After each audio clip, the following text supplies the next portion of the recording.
4 years that I have done this show, starting from Connecticut Morning and now on PM Coast to Coast, I've had some wonderful guests and met some terrific people. I'm about to show you now probably one of the most terrific people that I've ever met in doing this. Robert Lipsyte, in my view, a legendary sports writer, someone whom I grew up reading about all of the great developments in sports and the not so great developments in sports in the 1960s and 1970s. And Robert was there from just about the beginning, and we're always pleased to have him. And tonight we do. And Robert, how are you? How are things? I'm just fine, but now I'm feeling really old. And do I have to pretend that I knew Babe Ruth? No, you don't. Okay. And I, wanted to talk to you tonight about, for all the places we could begin, I found myself, in getting ready for this show, watching a little grainy clip of 50 years ago from a place called Lewiston, Maine. Two gentlemen in the ring, Muhammad Ali and Sonny Liston. And I'm trying to find this punch, and I don't see it. And you were there, and can you tell us what you saw? Well, I was at ringside. My nose was right up against the ring, and I didn't see it either. But Howard Cosell was sitting next to me, and he had a TV monitor, and he replayed the round. And after about 30 or 40 times, I think we both agreed that there was a punch. Ali was moving in and down. Liston was moving towards Ali and up. It was a short punch, which meant that all the power was in it. It wasn't going to be expended on reach, and it looked like it connected. On the other hand, we know that Sonny Liston had other moral pathways and could just as easily have decided that, he's going to get paid either way. He doesn't have to go through this humiliation. He is going to get beaten. If you remember, the two of them were in absolutely superb shape for that second fight, particularly Liston. He had really trained hard. It was as if he really wanted to regain his title. And then Ali had a hernia and an operation. The fight was postponed. It was driven out of Boston. It was sent up to this little hockey arena in Lewiston, Maine, as you pointed out. And by that time, I think that Sonny was no longer in good shape. He was angry. He was disgruntled. He was ready to move on. So I don't know. He could very easily have been knocked out by the perfect punch, not the phantom punch. And he could also have decided this is enough, or a combination of the two. Let's not forget that in that first fight, Sonny Liston quit on his stool. Now, this is still a time when heavyweight champion was a very big deal in the world, and if you were heavyweight champion, you were going to die before you quit. You were going to go out on your shield, and he just sat there on his stool. My arm hurts, and of course he had a return bout contract. He knew that Ali would have to fight him again at that time. But I've never totally trusted the motivations of Sonny Liston. So I'm kind of not 100% sure. Obviously, this is a very long way, Tony, of not answering your good question. No, I think you're doing a terrific job of it. And what's even more perplexing to me is Sonny Liston gets up and starts to fight, and for some reason, Joe Walcott, who's refereeing, stops the fight. Well, I think that Joe really didn't know what was going on. He kind of had lost control of the fight. The timekeeper seemed to have lost control. The person who kind of jumped in and took control was a man named Nat Fleischer, who was the publisher of a magazine, The Ring. And so, there are a lot of questionable things. It was a very interesting fight. It was very soon after Malcolm X had been murdered. Mm-hmm. There were rumors that a carload of gunmen were coming up from New York to avenge the murder and kill Ali in the ring. The security was very strange, and it was kind of tight at the doorways, but local boys from Lewiston, Maine were climbing in the windows. It was an absolutely crazy scene. And I think, none of it was surreal. None of it really kind of made sense. And then afterwards, I remember the next day interviewing Sonny, talking to him, and he seemed really kind of relaxed and happy. He was glad it was all over.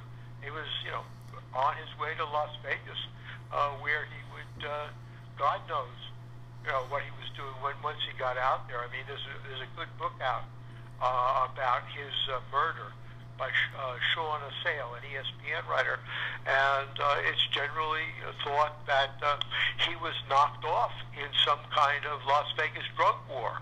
So God knows what Sonny was into and what was going on in his mind. Now, did he die with needles in his arms? And Geraldine, his wife, said, this is really strange because Sonny hated needles? He hated needles. It was as if somebody had, somebody maybe that he trusted or knew, or a woman, whatever, gave him a speedball when he wasn't looking. It's very strange, but there is seemingly evidence that Sonny was involved in the drug trade in Vegas, and that he got into some sort of turf war. It was, that all makes sense. It's too bad because, when you really, you've already looked at just that one grainy clip, but it's worth looking at more. He was a very good fighter. Yes. He was much better schooled than people give him credit for. He had a terrific punch, and up until he met Cassius Clay and then Muhammad Ali, nobody beat him. It's he was such a ferocious man. I mean, for President John F. Kennedy to call Floyd Patterson into the White House and say, please don't let this man win because it's a bad thing for the youth of America. I mean, there's no pressure there whatsoever. I mean, it's like... Yeah, but when you think about it, it probably was good for the youth of America. He was an ex-convict, strong-arm guy, a mugger, who was rehabilitated through sports and became the heavyweight champion of the world. And he became heavyweight champion of the world not just because he was, a monster, but because he was a disciplined fighter. He trained hard. He was in good shape. His closest advisor was a Catholic priest. I mean, in many ways, if things hadn't really gone as sour as they had at the end, he was as much a role model as Floyd Patterson, who was a neurotic, scared kid. He was not even really a heavyweight. I mean, he was kind of a blown up middleweight. He should have fought at light heavy at best, Floyd. And remember that Floyd, when he lost, he would put on a disguise, yes, based on a beard, and he would sneak away. Floyd was a strange, neurotic guy, a sweet guy, and so you're quite right, to put that kind of pressure on Floyd was awful, and of course it didn't work. I mean, I think he knocked out Floyd in the first round of both their fights. Well, and I remember reading in the Howard Cosell book the 1971 fight between Muhammad Ali and Joe Frazier. The biggest ovation of the night when they were doing the introductions was Floyd, and Howard said they yelled, they screamed, they stomped. He wasn't even there. It's a perfect tribute to a man whose entire career had been a fantasy. Well, I mean, he was a New York boy. He had come through. He was not a juvenile delinquent. What he was, he didn't show up at school. He was scared. He hid in the sewers. My father was a principal of the school that Floyd went to. It was a school for emotionally disturbed kids. And after Floyd won the championship for the first time, he came back to that school with his championship belt. And my father tipped me off, so I was able to be there. It was not a big press event. And just looking at those boys, these were really poor boys from really tough Brooklyn neighborhoods, and just the way that they sat so quietly and looked at Floyd and really kind of hugged him with their eyes, as they say, derived so much sustenance, from him having risen out of the same streets that they had to become heavyweight champion. And he was a very well-spoken, humble, a very sweet guy. He was a very nice man, Floyd Patterson.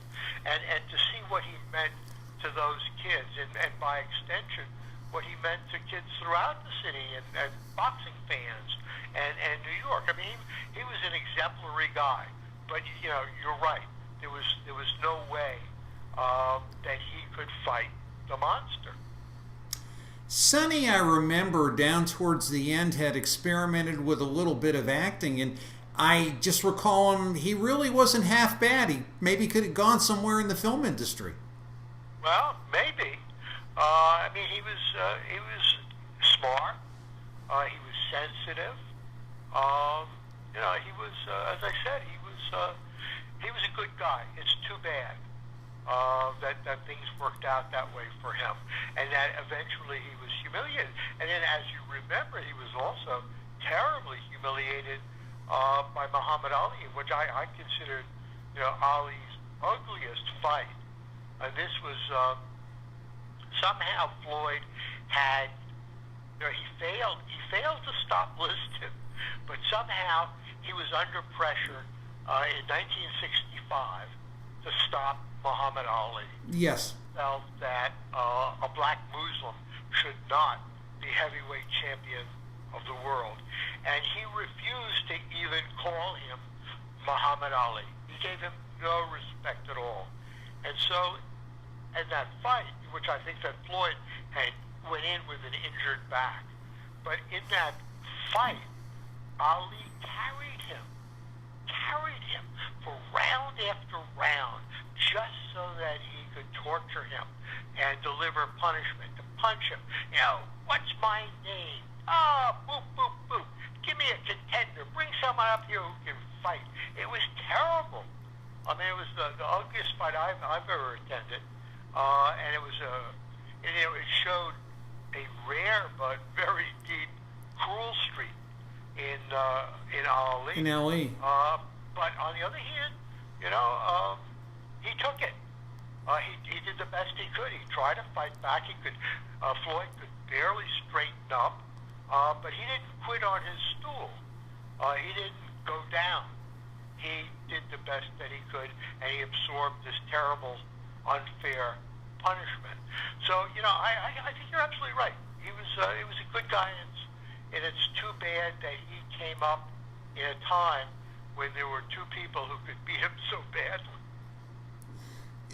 It's an amazing thing. Now, did Patterson and Ali later become friends? I don't see how that could be. They were civil, and but I think that friends would be, far too strong. The humiliation had been awful, and then towards the end, I'm not sure whether it was Alzheimer's or some other kind of dementia, but Floyd began to lose it. Mm-hmm. He lost it fairly early, so I'm not sure that friendship. And then there was a period where he was, at the boxing commission. So I mean, they may have met and interacted that way. But I think friends would be overstating it. I would imagine. It was quite a period. Now, how well during this time you sat with Howard Cosell at the Lewiston fight? Were you guys well known to each other then, or did that happen later on in life? I think that was kind of the beginning of our friendship. We really had a friendship. I thought he was terrific. I really think that he was the most important sports broadcaster of the century, of his time. Mm-hmm. Really kind of changed so many attitudes, gave so many people inspiration. But I think we got to know each other better in baseball and in other sports. The first time that Howard and I ever met was at the Mets spring training in 1962. Holy cow. I was nobody. I was just a kid reporter sent down there from the Times, and he was just a radio guy. All due respect, Tony. He was just a radio guy, and I remember that the first time that we met, a bunch of us reporters were standing around Casey Stengel, interviewing him, and Cosell barged in with one of those huge tape recorders, big as a suitcase, over his shoulder, a big metal thing, and he used it to knock me out of the way and closer to Casey Stengel. So we kind of met cute, but it wasn't very nice in the beginning. So I really despised him for a couple of years until I kind of got to know him. I think probably in Yankee spring training, where he brought his family down and began to see that he was a very interesting new breed sportscaster. Now, he was a very tall man, from what I understand, and he had a reach advantage where he would lean the microphone in and sort of, like, I wouldn't say push other people out of the way, but would kind of make it difficult for them. I think that he was, from his personality and from seeing him or hearing him, you would think he was like a little guy. Yeah. Yeah. One of those nasty little jockey-sized gutter snipes. But he was tall. He was tall. He did have a wingspan, and he was able, not only, using his reach to get his mic in, but he was a pushy New Yorker, a pushy Brooklynite. Mm-hmm. One day I saw him going down 57th Street, now the home of Trump Tower, and he was walking with Roone Arledge and I think it might have been Joe Assetti, and they were walking actually west, and I was in shock. This is about 30 years ago, and I stumbled out and I said, hello, Mr. Cosell, and he actually stood back, looked at me and down with that long nose and said, and how are you, young man? I was made my day, my week, my month, my year. Oh yeah, he was very capable of such, and he could also be nasty. I mean, it was just how he felt at the moment, and I think that there were a lot of younger sportscasters and sports writers in his time, who would have liked, to sit at his knee and let him be the guru. But I think that, like a lot of old sports writers, I hope I don't become one of them. A lot of old sports writers, they become cranky and competitive at the end. And instead of, kind of opening up and helping young people, they feel they've got to put them down. I mean, I remember Bob Costas, really admired him in the beginning as Costas was breaking in. And the first time that they met, Costas went up to him and said, hello, Mr. Cosell. I just wanted to tell you how much I admire you. My name is Bob Costas. And Cosell looked, I know who you are. You're the little boy who loves the infield fly rule. You'll have a good career. And then he walked away.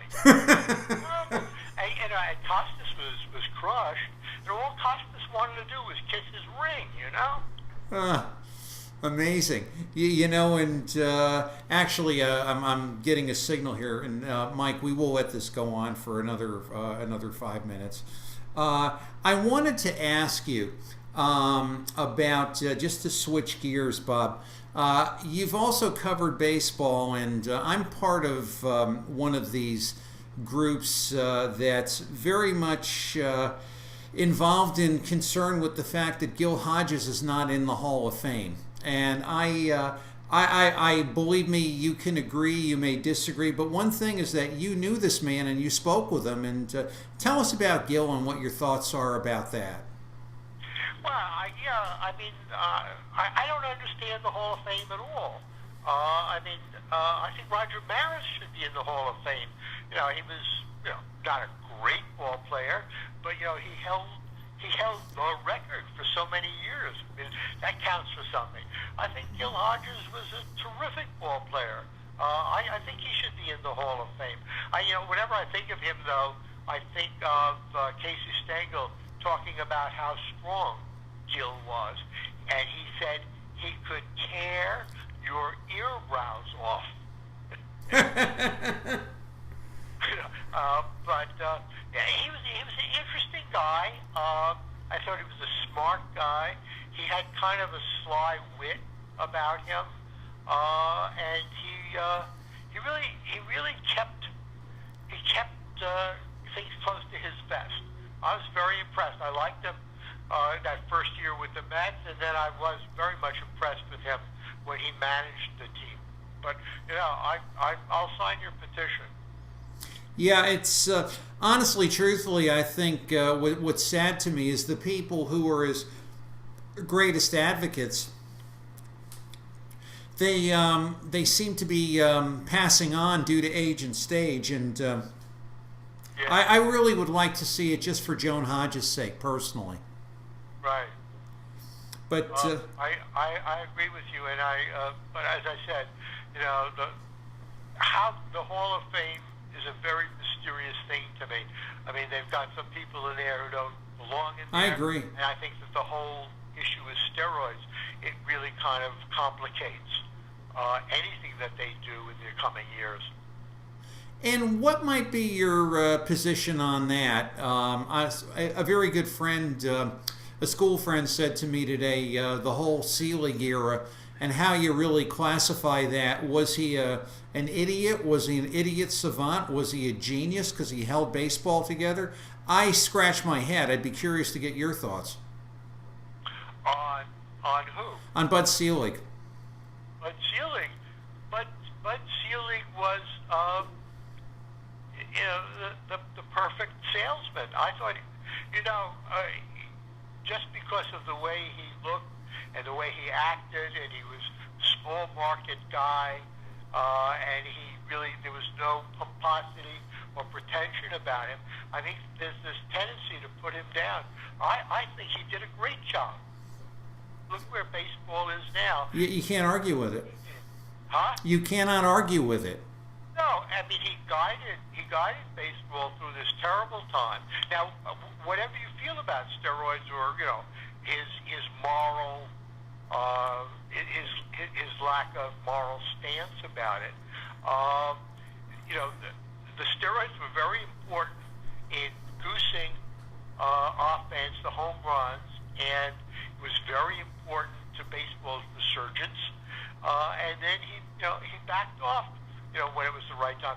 So, whatever the morality of it, the higher purpose of it, just as a baseball executive, as the CEO, as the guy who was doing what he was supposed to do, I think that he did a brilliant job.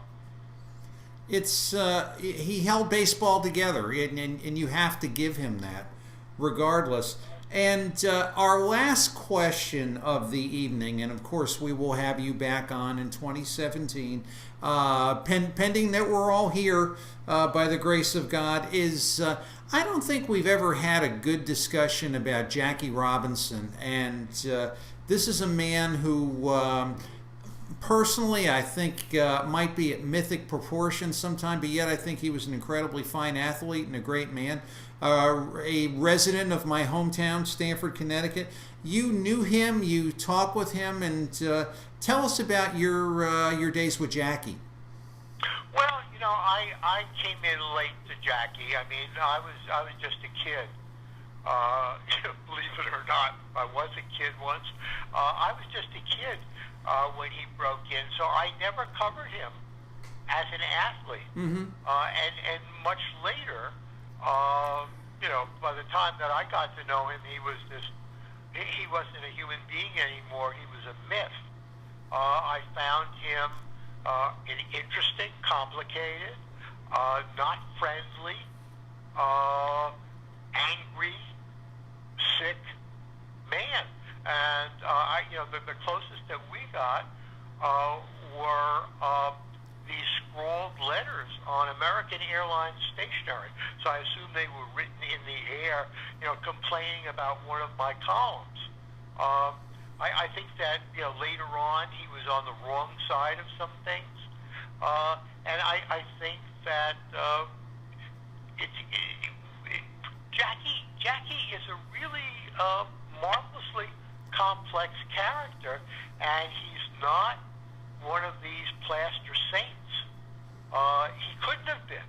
He had to have been a really tough mother to get through those first couple of years. Being almost passive, and he did it brilliantly, and he changed the game, and in many ways he changed America. But I think that he himself is a real human being, full of wonderful parts and terrible flaws. I do understand that he and Floyd were very good friends. I can understand that, and I wonder how far he went. Particularly, didn't Floyd live in Connecticut for a while as well? I believe he did. I believe he trained up here. Yeah, and I think that he bought a house there, and then he allowed racism to push him out of town. There were slurs and threats against his family, and so I think that would be something I would really love to read. There's a 10 shows in a book for you. The relationship between Jackie and Floyd. Such different guys. Yeah, for real. One who was fearful. I mean, this is strange for a boxer, but who was fearful and neurotic and ready to flee all the time. And Jackie, right or wrong, and I think that he made some political mistakes later in his life. Right or wrong was really this stand-up, tough, incredibly courageous human being.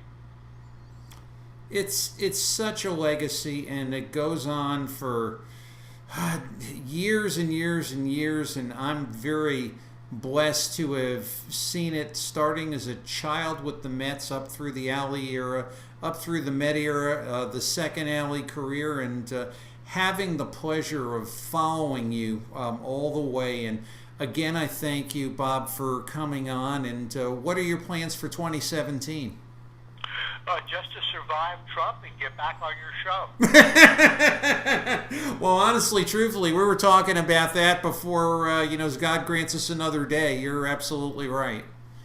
All right. And listen, thanks so much. Thanks again. Have a wonderful holiday. We'll be talking soon, my friend.